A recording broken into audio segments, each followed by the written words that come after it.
नमस्कार दोस्तों, स्वागत है आपका हमारे channel target for IAS and MPPSC with के। आज है 27 जनवरी 2023 और हम लोग डिस्कस करने वाले हैं आज का मध्य प्रदेश का करंट अफेयर। आप सभी को मालूम है कल 26 जनवरी थी और 26 जनवरी के दिन ही दोस्तों घोषणा की जाती है पद्मश्री विजेताओं की। और इस बार मध्य प्रदेश से प्रमुख रूप से आप यहाँ पर देखेंगे यह लोग हैं जिन्हें पद्मश्री से सम्मानित किया गया। और आपको मालूम होना चाहिए जब भी पद्मश्री दिया जाता है डेफिनेटली क्वेश्चन इससे निकल कर आते हैं। क्वेश्चन किस तरीके से आते हैं, किस जिले से संबंधित हैं, किस क्षेत्र में दिया गया, क्या उनका नाम है, किस कला से क्षेत्र से, अगर कोई व्यक्ति कला क्षेत्र से संबंधित है उसकी कला आपसे पूछी जाएगी, कोई स्वास्थ्य क्षेत्र से संबंधित है, तो इसी तरीके की विशेषताओं से क्वेश्चन निकल कर आते हैं। और इसके दोस्तों जितने भी अपकमिंग एग्जाम है मध्य प्रदेश में, हर एग्जाम में ये गारंटी की बात है कि आपको इस क्षेत्र से एक ना एक क्वेश्चन देखने को मिल जाएगा। तो चलिए शुरू करते हैं हमारा आज का current affair without wasting your time.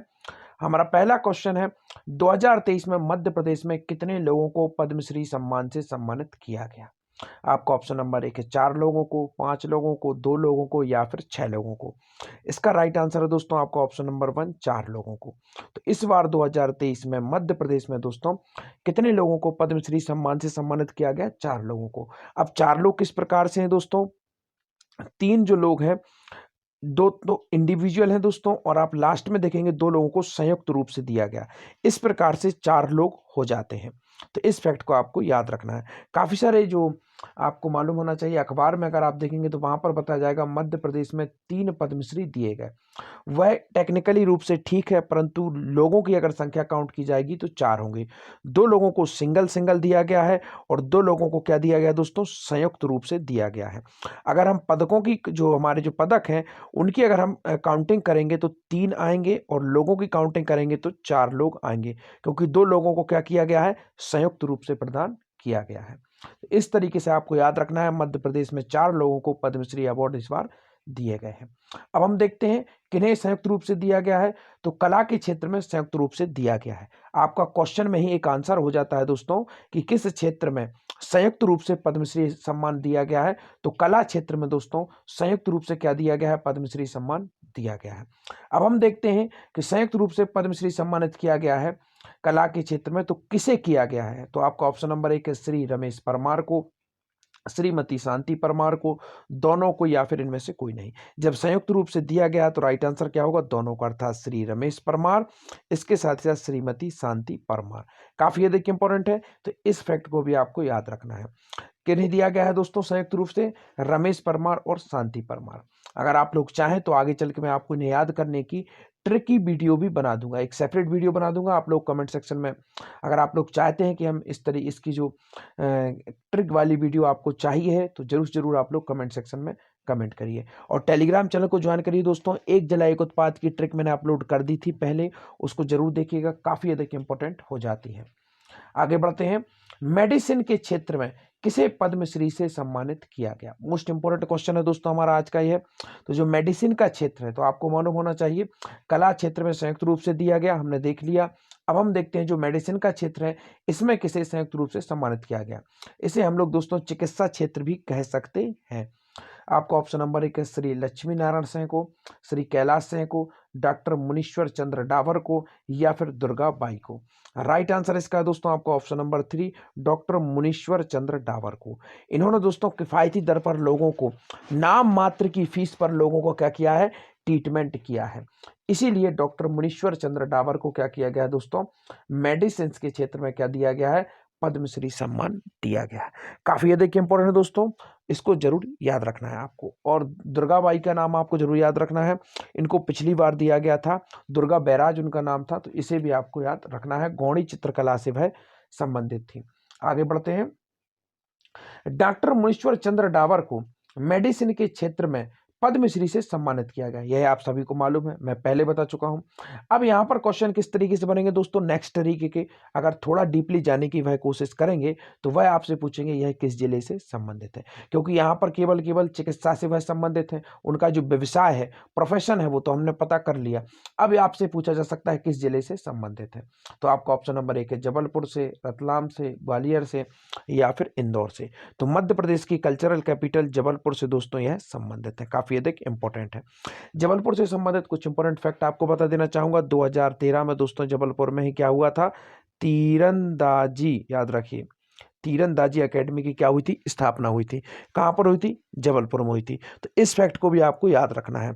इसके साथ ही साथ आपको याद रखना है दोस्तों, कलचुरी वंश की राजधानी त्रिपुरी जबलपुर ही है, अर्थात यानी कि जबलपुर का जो पूर्व का नाम था, प्राचीन नाम था, वह क्या था, त्रिपुरी था।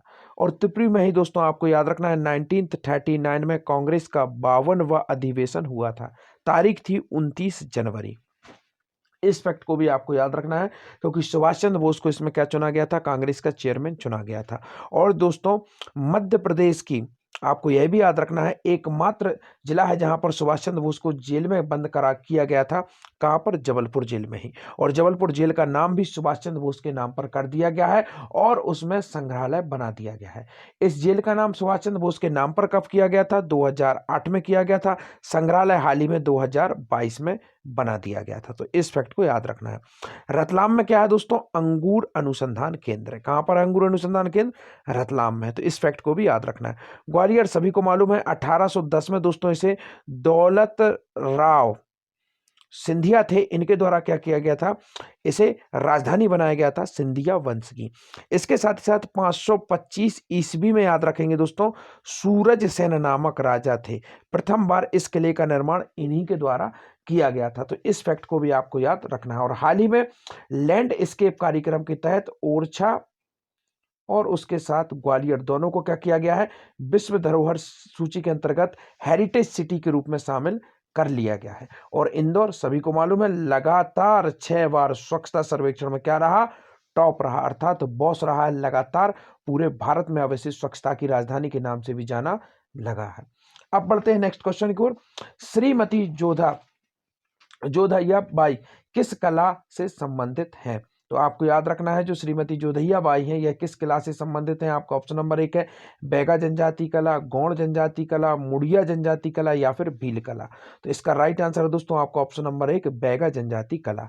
अब यहां पर आपको बता देना चाहूंगा, मध्य प्रदेश की 3 सबसे पिछड़ी जनजाति जिन्हें सरकार मानती है कि सबसे पिछड़ी जनजाति यही है। तो एक हो गई आपकी कौन सी, बैगा जनजाति, एक हो गई आपकी मुड़िया जनजाति, सॉरी दोस्तों नॉट मुड़िया, यह है दोस्तों आपकी जो हमारे आप सभी लोग जानते हैं छिंदवाड़ा में पाई जाती है दोस्तों। तो वह जनजाति हो गई, उसको याद रखना है। इसके साथ ही साथ आपको तीसरी जनजाति रखना है सहरिया, और एक हो गई आपकी भारिया। तो यह जनजातियां जो क्या है, पिछड़ी जनजातियां मानी जाती हैं मध्य प्रदेश सरकार की तरफ से। तो इस फैक्ट को याद रखना है। और जो यहाँ पर आप देखेंगे श्रीमती जोधैया बाई हैं, जो यह किससे संबंधित है, बैगा जनजाति कला से है संबंधित है। अब आगे बढ़ते हैं, यह किस जिले से संबंधित है? अब मैंने आपको शुरू में बताया था कि अब नेक्स्ट क्वेश्चन क्या बनेगा, कि जो श्रीमती जोधैया बाई हैं जो बैगा कला से संबंधित है, यह किस जिले से संबंधित है? आपका ऑप्शन नंबर 1 है उमरिया, शहडोल, भोपाल या फिर देवास। इसका राइट आंसर क्या होगा, ऑप्शन नंबर 1 उमरिया। तो यह किस जिले से संबंधित है, उमरिया डिस्ट्रिक्ट से यह संबंधित है। हाल ही में स्वच्छता सर्वेक्षण में, ग्रामीण स्वच्छता सर्वेक्षण में कौन आया था टॉप पर, भोपाल आया था। इसके साथ ही साथ सस्टेनेबल डेवलपमेंट जिसे हम सतत विकास मानते हैं, उसमें क्या है दोस्तों, टॉप पर कौन रहा, भोपाल रहा। याद रखिए, काफी अधिक इंपॉर्टेंट है। आगे बढ़ते हैं, श्री रमेश परमार एवं श्रीमती शांति परमार किस जिले से संबंधित है? अब यह क्यों इंपॉर्टेंट है, क्योंकि इन्हें क्या किया गया था, संयुक्त रूप से दिया गया था। मैंने शुरू में बताया था संयुक्त रूप से इन्हें दिया गया है। पदक 1 काउंट किया जाएगा, परंतु लोगों की संख्या 2 काउंट होगी। तो इसका ऑप्शन नंबर 1 है झाबुआ, सतना, जबलपुर या फिर रतलाम। इसका राइट आंसर है दोस्तों, यह झाबुआ से संबंधित है, श्री रमेश परमार और इसके साथ ही साथ श्रीमती शांति परमार। आगे इनके बारे में पूरा डीपली तरीके से बताऊंगा, कौन किस क्षेत्र से संबंधित है, क्या कुछ कार्य किए हैं, परंतु हम यहाँ पर एक एक करके इन पॉइंट्स को पढ़ लेते हैं। तो मुख्यमंत्री शिवराज सिंह चौहान ने प्रदेश की 4 विभूषितों को पद्मश्री सम्मान के लिए सम्मानित होने पर बधाई दी है। मुख्यमंत्री शिवराज सिंह चौहान ने जनजातीय कला को संरक्षित कर अंतर्राष्ट्रीय पहचान प्रदान करने के लिए उमरिया की बैगा जनजाति कलाकार श्रीमती जोधैया बाई को कला के क्षेत्र में मिलने पर बधाई दी। चिकित्सा के क्षेत्र में अटल संकल्प बनाकर मानव कल्याण को नई दिशा देने वाले जबलपुर के हैं दोस्तों। मेडिसिन के क्षेत्र में डॉक्टर मुनीश्वर चंद्र डाबर को दिया गया। और झाबुआ के गौरव कलाकार श्री रमेश परमार और श्रीमती शांति परमार को संयुक्त रूप से क्या दिया गया, पद्मश्री सम्मान दिया गया। अब हम एक एक करके देखते हैं एक एक व्यक्ति का क्या क्या इंपॉर्टेंट फैक्ट है। तो यहाँ पर आपके सामने उनकी पिक्चर है, देख सकते हैं। जोधैया बाई है, यह उमरिया से संबंधित है, पहले मैं बता चुका हूँ। क्षेत्र क्या है, कला, बैंगा आदिवासी पेंटिंग कला से यह संबंधित है। तो यह भी पूछा जा सकता है यह कौन है, तो यह चित्रकार थी। इसको याद रखना है। आप काफ़ी और अंदर क्वेश्चन अगर बनाएंगे तो वह पूछेंगे कि 2022 में नारी शक्ति पुरस्कार से इन्हें सम्मानित किया गया था, तो इसको भी याद रखना है। और जोधैया अम्मा जिले के लोढ़ा में स्थित जनगढ़ तस्वीर खाना में आदिवासी कला की शुरुआत की थी इन्होंने, और जोधैया को गुरु आशीष स्वामी थे। तो इनके गुरु कौन थे? आशीष स्वामी इनके गुरु का नाम था। इनसे संबंधित इंपॉर्टेंट फैक्ट यही थे। अब आगे बढ़ते हैं। रमेश परमार और शांति परमार को जिन्हें संयुक्त रूप से दिया गया था, यह दोनों के दोनों जिला झाबुआ से संबंधित है, और झाबुआ जिला दोस्तों कला के क्षेत्र में इन्हें दिया गया है, और झाबुआ जिला दोस्तों परंपरागत रूप से गुड़िया कला के लिए काफी अधिक प्रसिद्ध है। तो इस फैक्ट को भी आपको याद रखना है, और गुड़िया कला के लिए इन्हें यह पुरस्कार दिया गया है। अब लास्ट हमारे आते हैं डॉक्टर मुनीश्वर चंद्र डाबर, यह जबलपुर से संबंधित है, चिकित्सा के क्षेत्र में इन्हें दिया गया था, और इन्होंने क्या किया था दोस्तों, मात्र 20 रुपए की फीस में आज भी गरीबों का इलाज कर रहे हैं। तो आज कल के आपके क्वेश्चन है, तो इनका जवाब देना है आपको दोस्तों। किस विद्युत केंद्र में 100 दिन लगातार विद्युत उत्पादन का रिकॉर्ड बनाया? नाबार्ड 2023-24 में मध्य प्रदेश को कितना ऋण उपलब्ध कराएगा? इसके साथ ही साथ आपको जवाब देना है मध्य प्रदेश का पहला ग्रीन एवं स्मार्ट स्कूल किस शहर में खोला गया? तो thank you so much watching this video. Telegram channel को जरूर ज्वाइन करिएगा। धन्यवाद दोस्तों।